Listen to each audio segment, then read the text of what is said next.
How about that intro? There's nothing like a great intro. Short and to the point, 15 seconds, 25 seconds, whatever. You're watching this short fat kid pushing 50 shooting pucks. And OTB, over the boards. The greatest slogan I think I've ever come up with. Well, okay, I never come up with it, but it's a hockey term. And I'm the hockey guy. I am the world's greatest Div 10 center. And I'm here to tell you folks to simmer down. Yes, that's right. OTB, over the boards, baby. I want to go right now, and we're going to talk about the Montreal Canadiens because I don't know what we're going to do. What are we going to do with this team? We are on a horror-awful losing streak right now. What is it? 1 in a row, and what are we going to do with this team? They are out of control. They are second in the division. We have a player leading the league in goals. We have 2 players leading plus minus. Everything is going right, but this losing streak must stop. It must come to an end because it's destroying me inside. And you want to know why? There's some fans out there that are losing their minds over this loss Thursday night.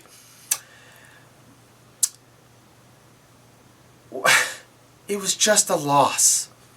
That night, the Montreal Canadiens lost to the Ottawa Senators. And yes, Ottawa's having a rough go, but they're rebuilding basically from scratch. They traded away all their talent, and they're starting from scratch. And you know what? They're going to have a great future. But the future is not today. It's not right now. It's not the present season. So, but they're not going to lose every game.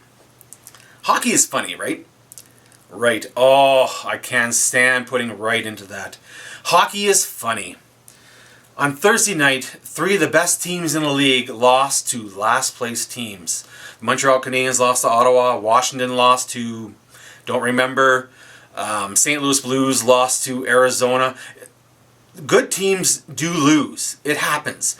And bad teams do win. It happens. It's just the way the season goes. Hockey never changes. It works that way. That's what hockey is. It's not played on paper. It's played on the ice. And some nights, you just don't have it.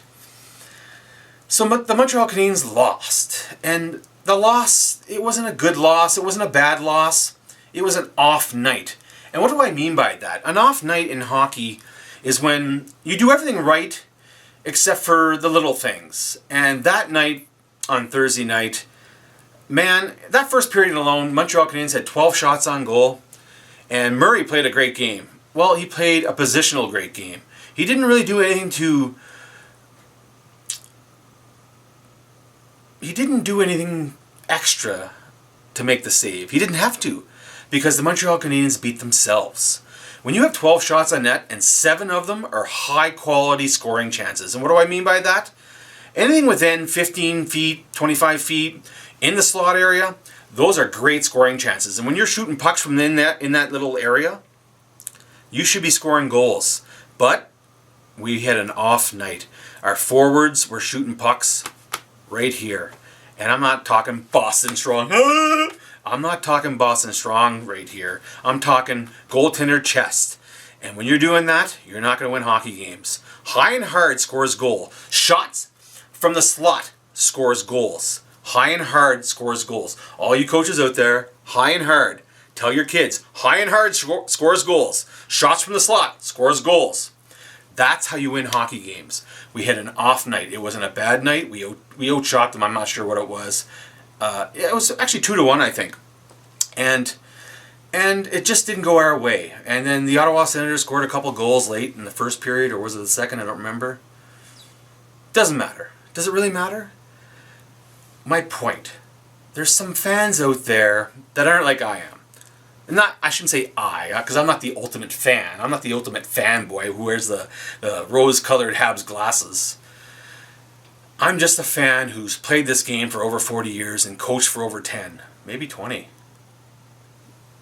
We'll go with 10 because I don't want to sound like I'm the ultimate coach, because just because I'm the world's greatest Div 10 player, Div 10 center, doesn't make me the ultimate coach. But I do study the game, and I enjoy watching every inch of the ice being played. And I watch it from 2 sides. I watch it from our side, and I watch it from the other team's side. DJ Smith, excuse me for a second, I have to scratch my face. I shouldn't do that on air, but what do you want to do, right? DJ Smith head his team for the first time this season, the second time this season, because the night they beat the Leafs, that was incredible. It was funny. Whatever he did that night was just awesome, because the Leafs, they didn't show up for that game. They were outplayed from start to finish, and the Ottawa Senators trounced them. But that didn't happen to us. We played a game. We played a solid game. We just didn't put the puck in the net. And for you fans out there, sorry, Jerry, you fans, you gotta realize these games are gonna happen. But for you fans who are going on air, TSN 690, the Delmar postgame show, Sean R. Campbell and Mitch Gallo, two of the greatest postgame show hosts I've ever heard. Well, yeah, why not? Well, no, Gord Stellick and Alberga is pretty good at the Fan 590. But anyway, Sean and Mitch had to put up with like 2 hours of craziness. And I could just, you can't see them on air, but you just know their eyes are rolling into the back of their head. Like, there's moments there where Sean, I swear, he didn't have his gloves on, but he was like, drop the gloves, I want to take you all on. And Mitchy Gallo, you know, Mitch, he's got that little fuse, a short fuse. He just wants to, but they're professionals. And they're good at what they do. They put up with all that crap. They shut those guys down, and they come up with all the correct answers, which is great. Me? I'm tired of it. I'm tired of those, I call them the 1%ers, but it's probably less than that. We have a fan base. We have the ultimate fan base. We have the ultimate fan base. Yeah, we do.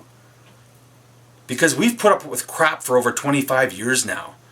But we don't we don't come to every season, this is the season, we're going to go all the way. We know what's right. We know when the time is coming. We know what's going on. For 3 years, we've put up with a lot of crap. But for 3 years, we also understood what was going on. How do you build a good hockey team? Well, you have to draft high for one thing. So for the last 3 years, we drafted high. We filled a lot of holes. We got our centers. Haha, I love them. And this year in particular, we went UFA. For 3 years, we couldn't do that because there was really no UFAs that we wanted. Well, there was UFAs that some of those minute fans wanted, but you were just going to be throwing cash away. You'd be throwing money at nothing because you can see it all across the NHL. Vancouver's got one, Eriksson. Lucic was another one. I don't want to go that direction. But anyway, you build a team, and Marc Bergevin right now, I call it a time and a place for management to do the right thing. And this season, Marc did the right thing. He saw what was available, and he went for it. I love Max Domi. But when Josh Anderson was on the board, when he was on the block, I'm thinking, holy crap, this is going to be freaking awesome. I didn't know he was available. Remember when Josh Anderson and the Columbus Blue Jackets were in Montreal, probably January 2018 or so? The Jackets, I don't even know if they beat us that night, but I watched Josh Anderson that night, and that for the first time in his career, and that I've seen him, I'm like, we got to get that player. And there's a few of my followers said the same thing. I can remember tweeting about it. We need to get Josh Anderson. We need players like that guy. And now we have him. And you see what he can do. But there's going to be nights where they're off. There's going to be nights where, and it's hard to understand from your point of view, but from the hockey guy's point of view. I'm not saying I'm the hockey guy. Like I said, I'm the world's worst Div 10 center. No. I'm not the world's worst. I'm the world's greatest Div 10 center. I am. By the way, do you know what Div 10 means? We'll talk about that later. Maybe, if I remember. So we got Josh Anderson. And there's going to be off nights. And I'll tell you what's going on. Thursday morning, the boys all woke up. They went to the rink. Is it a rink or arena? The boys all woke up, and they're telling themselves all day long, can't take the Sens lightly. Can't take the Sens lightly. They're the last team. They're the last place team in the NHL. One of the worst teams in the NHL. We can't take them lightly. And no matter how many times you say that to yourself, you're in the warm-up and you're like, I'm not really feeling it tonight. You know what? I'll let this guy do it. I'll let Drouin take over. And Drouin skating around.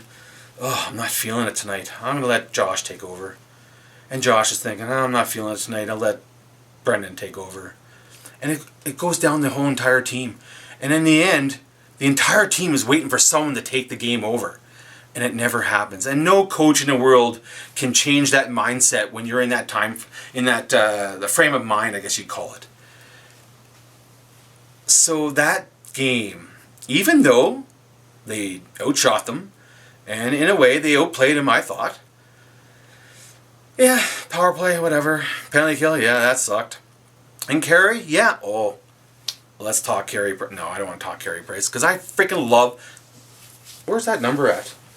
I love number 31. I'm a goalie guy. I love goalies. My dad was a goalie, and my entire I'm pulling the old PEI thing. I'm branching off to another conversation. I do that. Squirrel. I do that sometimes. Squirrel.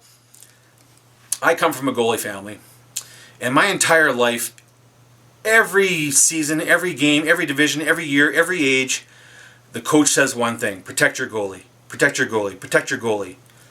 The goalie is the last stance. He's the last line of defense. He is the one player where if everything goes wrong, you hope he saves the day.